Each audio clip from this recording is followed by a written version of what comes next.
Olá, aluno. Seja muito bem-vindo a mais uma aula do nosso curso de Matemática da Informática.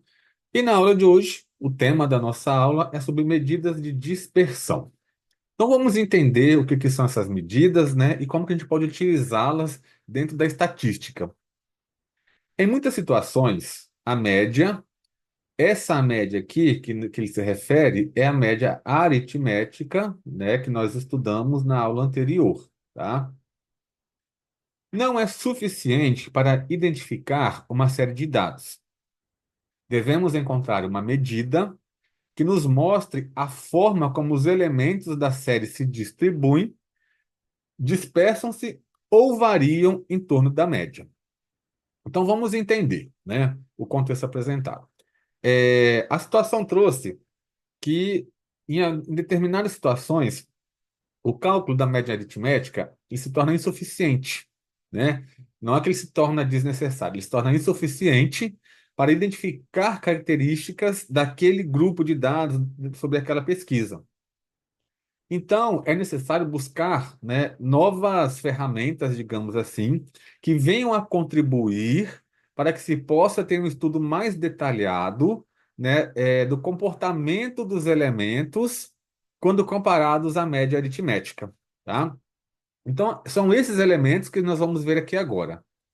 O primeiro que a gente vai conversar aqui é sobre a dispersão ou variabilidade, né? Falar sobre dispersão ou variabilidade, né, é falar sobre a seguinte ideia: é a maior ou a menor diversificação dos valores de uma variável em torno de uma tendência central, média ou mediana, tomada como ponto de comparação. A média é o valor que melhor representa uma série de valores, mas ela por si só não pode destacar o grau de heterogeneidade, falei aqui primeiro, né, de ser heterogêneos, ou de homogeneidade. Existem entre os valores que compõem o conjunto, né? Por esse motivo, precisamos de mais elementos que concretizem bem uma série de valores. Então, a gente percebe que é o seguinte, a ideia proposta é o seguinte. Existe a média aritmética, que a gente vai calcular, né, que é determinada sobre um conjunto, e em torno dessa média é necessário analisar o comportamento dos valores desse conjunto que foi pesquisado em relação a essa média. O quanto longe ou perto esses elementos vão estar dessa média. Então, isso vai mostrar, né, o quanto um conjunto é homogêneo ou heterogêneo. Ou seja, né, a distância dos elementos em relação à média pode ser que os elementos que estão distantes da média sejam todos valores próximos à média, o que nos mostra que é um conjunto heterogêneo, ou pode ser que há um valor muito discrepante. Existe a média e os valores variam muito comparados à média. Então a gente percebe que não é um valor homogêneo, são valores heterogêneos. Então, é necessário esse olhar sobre os conjuntos, né, estatísticos, porque muitas vezes a média sozinha ela não consegue determinar essas características. Por exemplo, ó, observem aqui, ó, considere os seguintes conjuntos dos valores das variáveis x, y e z. Vamos apresentar para vocês aqui, né, três conjuntos: o conjunto x, o conjunto y e o conjunto z. Agora observem como é formado o conjunto 5, o conjunto X, perdão. O conjunto X é formado pelos elementos 5, 5, 5, 5 e 5. O conjunto Y é formado pelos elementos 3, 4, 5, 6 e 7.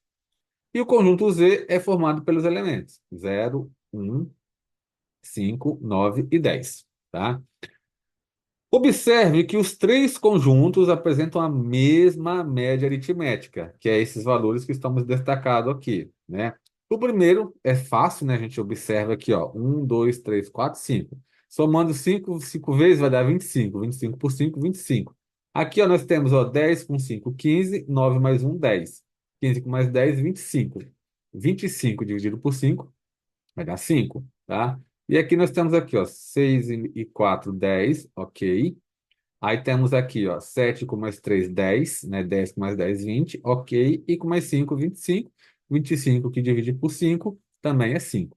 Então, observe que nós temos três conjuntos totalmente diferentes, mas apresentam a mesma média aritmética, tá? Observe que os três conjuntos apresentam a mesma média aritmética, né? De 25 dividido por 5, que é igual a 5. Entretanto, é fácil notar que o conjunto X, que é o primeiro conjunto que temos aqui, é mais homogêneo que os conjuntos Y e o conjunto Z. E o conjunto Y, por sua vez, é mais homogêneo que o conjunto Z, né? Então, os elementos, olha, né, estão aqui. Mas o que que faz um conjunto ser homogêneo ou heterogêneo? É justamente o quanto distante os elementos desse conjunto são da média, tá? Igual aqui, ó. Nós temos os 5 aqui. O menor elemento, vamos pegar o conjunto Y. Olha, o menor elemento, nós temos aqui, ó, é o 3, tá? E nós temos aqui o 6 e o 7. Observe que a distância de 3 a 5 é de 2, né? E de 5 a 7 também é de 2. Então, isso causa uma heterogeneidade neste conjunto. Já se a gente pega o conjunto de baixo, ó, o conjunto Z, nós temos aqui ó, o 5, aí nós temos aqui ó, o 0 e o 1, o 9 e o 10, tá? Então, ou seja, olha, de 0 até 5 nós temos 5 e de 5 até 10 nós também temos 5. Então, observe que os dados que estão nas extremidades, eles são mais distantes da média aritmética. Então, é isso que vai dizer se um conjunto é homogêneo ou se um conjunto é heterogêneo. Vamos lá, continuando aqui, ó. Vamos falar agora sobre as medidas de dispersão absoluta. Entre essas medidas, a gente começa a falar sobre a amplitude total, né, que é o AT. O que que é o AT? Para uma série de dados, a amplitude total é a diferença entre o maior e o menor valor observado. Então, a amplitude total é igual, né? X máximo, valor máximo, menos valor mínimo. Aqui, ó, exemplo bem basiquinho. Para os valores 4, 5, 8, 2 e 17, a amplitude total será, né? Qual é o elemento, né, que temos aqui mais distante? Aqui é o elemento 17. Aqui está não, aqui, ó. E qual o menos distante? É 4. Então, ó, 17 menos 4 é igual a 13. Então, a amplitude total entre os elementos é de 13 unidades, tá? Para uma série de dados, mesmo quando os dados estão agrupados sem intervalos de classe, ainda temos o x máximo e o x mínimo, tá? Então nós temos aqui, ó, para os dados seguintes agrupados sem intervalo, a amplitude total será. Então nós temos a variância aqui, ó, vemos o valor que vai de 10 até 15, tá? E a frequência com que isso vai acontecendo. Então, feito isso, a gente consegue determinar que a amplitude total, ó, está aqui, ó, entre 14, que é o máximo que chega, e 10. Então, a amplitude total aqui, ela é 4. E, por fim, uma série de dados, né, que ocorre, a amplitude, é uma série de dados, mas agora com intervalos de classe, a amplitude total será o limite superior da última classe e o limite inferior da primeira classe, tá?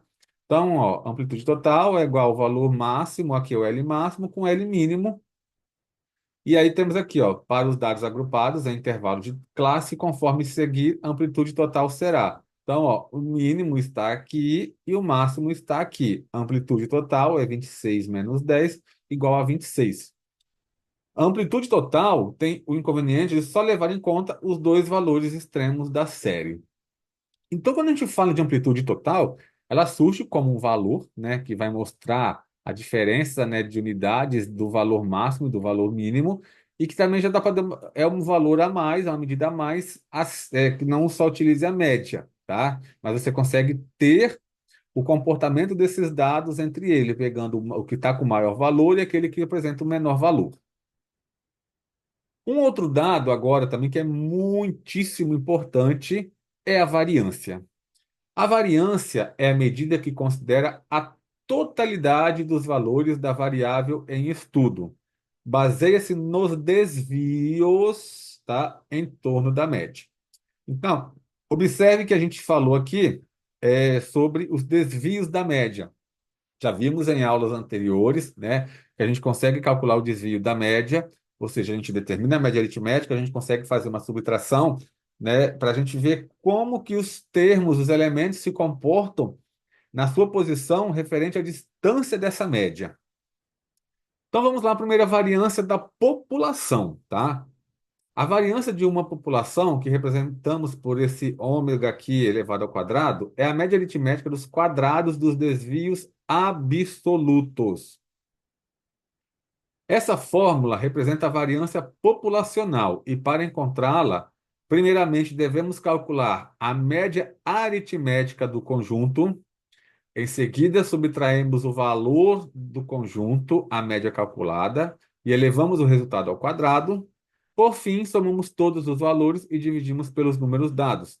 Então, nós temos aqui que a variância ao quadrado é igual ao somatório, que nós já vimos em outras aulas, né? Isso aqui é o somatório, tá?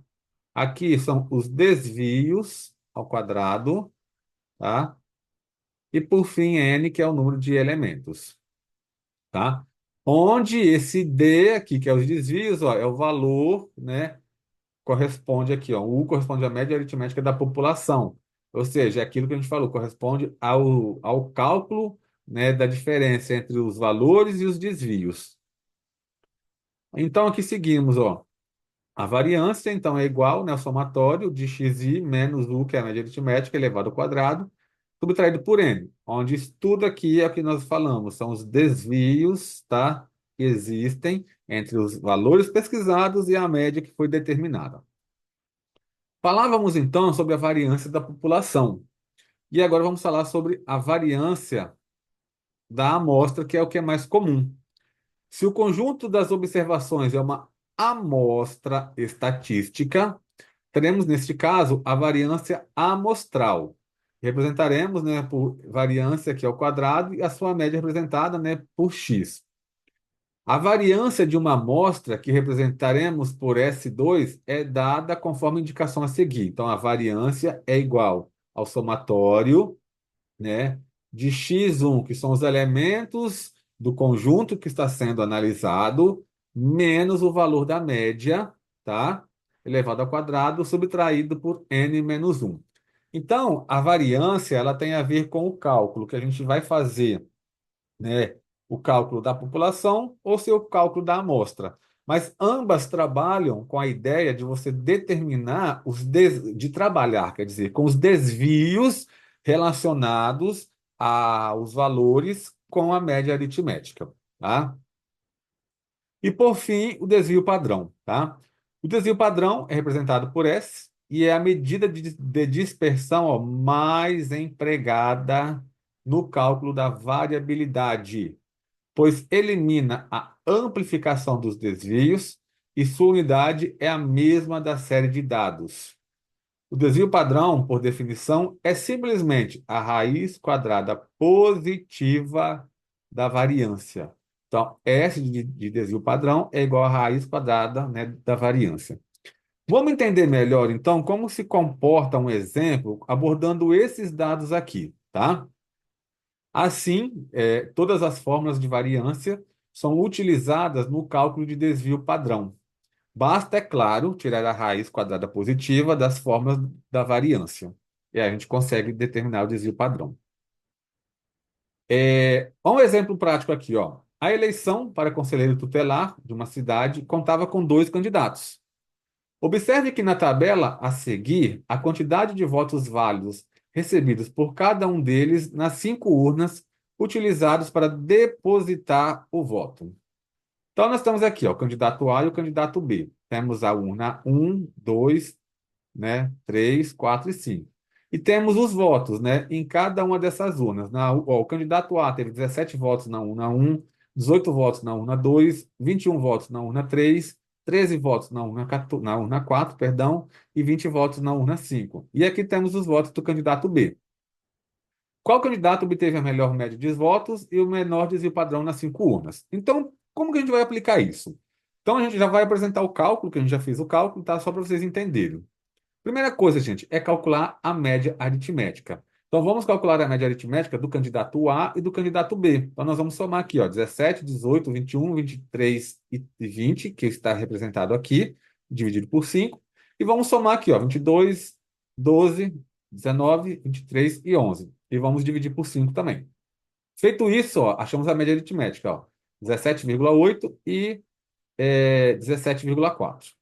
O próximo passo, olha aqui, ó, é calcular as variâncias. As variâncias em si, entende o quê, então? Vamos pegar o valor de cada valor do quadro aqui em cima, ó, tá vendo aqui? Dá 1 a 1, ó, 17, 18, 21, 13 e 20. Vamos vir aqui, ó, e vamos subtrair das médias de cada um, ó. No candidato A, ó, 17 menos 17,8 elevado ao quadrado, 18 menos 17,8 elevado ao quadrado, e assim fizemos com os outros valores. Observe que todos são elevados ao quadrado, e aí, mesmo que o resultado negativo, ele vai estar elevado ao quadrado, igual temos aqui, ó, 5 operações, e a gente vai resolver essas potências, ó. Então, observe que resolvemos as potências aqui, ó. Aqui, cada uma dessas potências tivemos o resultado aqui, e achamos a variância aqui, ó. Depois somamos os resultados, dividimos por 5, achamos aqui, ó, 7,76 do candidato A. E vamos fazer agora do candidato B, ó. A mesma ideia aqui, ó. Pegamos os valores, né, que estavam presentes lá, fizemos os cálculos aqui, e aí a gente vai fazer essa conta. Então, observe aqui, ó, que nós vamos pegar aqui, ó, no candidato B. Nós vamos pegar os valores que estão lá na urna, ó, 22 menos 17,4, 12 menos 17,4 elevado ao quadrado, 19 menos 17,4 elevado ao quadrado, 23 menos 17,4 elevado ao quadrado e 11 menos 17,4 elevado ao quadrado. Todos os valores estão elevados ao quadrado. Então, fazemos as subtrações aqui, ó. O primeiro deu menos 4,6, o segundo vai dar menos 5,4, o terceiro vai dar 1,6, esse daqui, o quarto, vai dar 5,6 e o último vai dar 6, menos 6,4. Elevando todos aos quadrados, vamos resolvendo as potências, ó. Aqui vai dar 21,16, mais 29,16, mais 2,56, mais 31,36, mais 40,96. Somando tudo isso aqui, nós vamos ter que a variância, perdão, é 125,6 dividido por 5 é igual a 25,4. Calculadas as variâncias, vamos agora, então, determinar o desvio padrão de ambas as raízes, tá? Então, nós estamos aqui, ó, calculando o desvio padrão. No candidato A, deu 7,76, né? Vai dar uma raiz aproximada de 2,79. E a variância de 25,4, né, vai dar uma raiz aproximada de 5, tá? Então, ou seja, o que a gente pode compreender, né, sobre esses dados? O candidato A, ele teve os votos com valores mais homogêneos, né, e próximos à média aritmética. Já o candidato B possui votos mais heterogêneos, certo? E mais distantes da média aritmética. Então, pessoal, falar de média aritmética, ela é uma medida muito importante dentro, né, do universo estatístico, só que em determinado momento ela se torna insuficiente para sozinha trazer todos os dados pertinentes àquele conjunto. Então, onde passamos a trabalhar com os desvios, que são base também dos nossos estudos, a variância e o desvio padrão, que vão nos dar as características desses dados, desse grupo que a gente está estudando, ok? Para que você possa praticar mais isso que nós falamos, então, agora você pode resolver as atividades que são propostas. Nós temos lá 5 exercícios. Vocês vão resolver, né, colocar em prática essa parte teórica que vocês viram aqui. E depois a gente vai vir para fazer a correção, né, junto com vocês, para vocês verem, né, como que foi o aprendizado, o que que foi mais difícil, talvez para vocês, o que que foi mais fácil, e aí verificar, né, sobre as dificuldades e aí sanando as dúvidas também na correção dos exercícios. Então, nós vamos ficando por aqui. Um grande abraço e até a próxima aula.